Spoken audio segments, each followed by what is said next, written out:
Sonic Generations is like a comfort food for me. No matter how many times I play this game, I always walk away with a smile on my face. The story itself is probably one of the weaker parts of the game, because it's just a foil for the game to follow. Like, oh, Eggman, he's messing with time or whatnot, who cares? Let's get on with the actual good parts. And let me tell you, there's a lot of good parts to this game, in my opinion. There are multiple levels throughout Sonic's history in this game. You've got Green Hill Zone in Sonic 1, Chemical Plant Zone in Sonic 2, Sky Sanctuary in Sonic 3 and Knuckles, Speed Highway in Sonic Adventure, City Escape from Sonic Adventure 2, Seaside Hill from Sonic Heroes, Crisis City from Sonic 06, Rooftop Run in Sonic Unleashed, and Planet Wisp from Sonic Colors.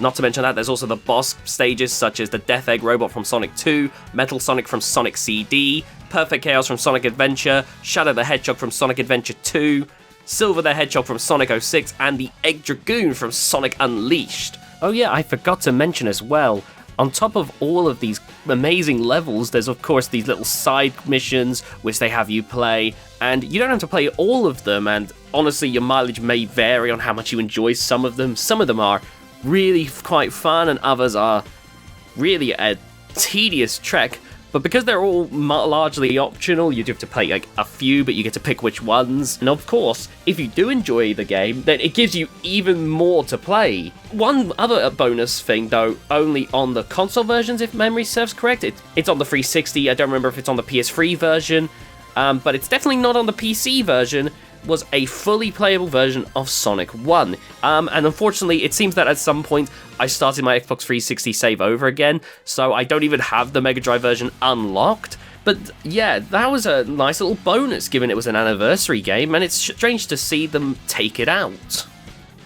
It really does have a wide range of different levels throughout Sonic's history, as this was an anniversary game when it first came out. Not to mention the several references that are made throughout the game. It feels like a genuine love letter to the series, good and bad. As much as people may dunk on the way classic Sonic was incorporated into a game like Sonic Forces, which will include me, we'll get into that eventually, this is where it all made a whole lot of sense. Because as you're playing through the game, one Sonic will have you reminiscing about the good old times that you enjoyed when you first played those original games, and then the other Sonic will have you experiencing those levels in a whole new light. Now you might have noticed that I didn't say which Sonic in particular, and that's because it changes as the game goes on. In the early stages, of course, you'll be enjoying getting to experience Green Hill Zone, Chemical Plant Zone, Sky Sanctuary in HD with classic Sonic. He doesn't control one-to-one, which I know will definitely ruffle some feathers, but he controls fine enough in my opinion, and getting to experience these levels remastered and remixed in their own special way was just something that I really enjoyed at the time. And then of course once you switch over to modern Sonic, it takes a whole new life as you get to experience these levels like they've never been seen before. Getting to witness Green Hill Zone and Chemical Plant Zone in particular were huge in my opinion. I absolutely adored getting to see these sights like I could only picture when I was little. Then of course as it starts taking form into the more modern Sonic games, you get to see the likes of City Escape and Rooftop Run from classic Sonic's perspective, as it ends up being this whole new thing, as now you gotta run from the truck in 2D, and I just love the creativeness of this whole venture. And of course, blasting through it as modern Sonic is so much fun. They're personally my favourite levels, the modern Sonic ones, because when you have everything together, blasting through them in just a couple minutes is so much fun. The weakest levels, in my opinion, I thought were going to be the Crisis City ones, because they absolutely do whatever they can to really throw you off in those levels, but I feel the Planet Wisp ones are my least favourite because they tend to drag just a little bit longer than I'd like. But overall, each of these levels is an absolute treat. And then there's the boss fights, which are a weaker part of the game.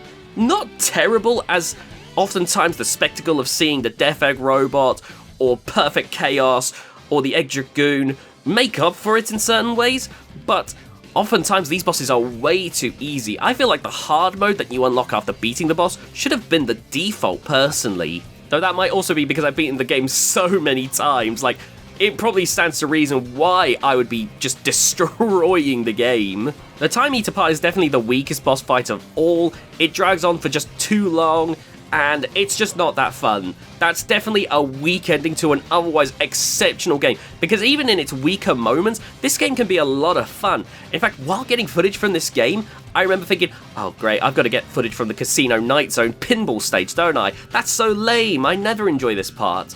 But I played through it, and I enjoyed it way more this time than I've ever enjoyed it before. It's crazy, but I really do love this game. The gameplay throughout, in my opinion, is brilliant. Classic Sonic may not be perfect, but it's plenty good in its own right. It's still a lot of fun to blast through those stages, and the modern Sonic stages are some of the best that I feel that Boost gameplay ever had. As for the graphics, for the most part, they've aged exceptionally well. I think back to the likes of Wind Waker, for instance, where, sure, if you look real close, you can see areas where maybe it's aged a little bit, but for the most part, the game has aged exceptionally well. The character models in particular should be noted because they have aged stunningly well. Like, these still look amazing. In terms of graphics and performance, there was some weird hiccups on my PC. I'm actually beginning to think my PC might be too fast for Sonic Generations. During my time on Speed Highway, camera angle for classic Sonic seemed to get a bit weird at times, and there was a bit of pop-in here and there, but never too often for it to really ruin the experience. Now, this is a game that I've played on every platform that I could get my hands on. I've played it on Xbox 360, I've played it on PS3, I've played it on PC, and I've even got the 3DS version, though that'll be for another time. This is one of my favourite games of all time. It's fun to play, it looks great, the music, with so many great remixes, some that you can even unlock and put on the levels, classic versions of the music as well if you want the OG versions. There's so much to listen to in Sonic Generations. There were so many times where I'd play this game and I would just sit back and listen to the soundtrack, replace the levels music with one of the tracks that I just unlocked. It was a lot of fun. Without a doubt, Sonic Generations is one of my favourite Sonic games of all time, and without a doubt, one of my favourite games of all time. It's something that I keep coming back to every so often, and I still have so much fun with it, even after all this time. I always think I'm going to get tired of it, but it's just a fun, bite-sized experience. I beat it in like 3 hours nowadays, so it's not exactly an especially long title, so I'd recommend getting it on a sale if you do get it, or getting it second-hand if you want a console version. But overall, I can't recommend this game highly enough. Sonic Generations is a truly great experience, and I think any Sonic fan should give it a go. Hey Sonic! Enjoy your future! It's gonna be great! The Sonic games are actually pretty good. The internet's just mean.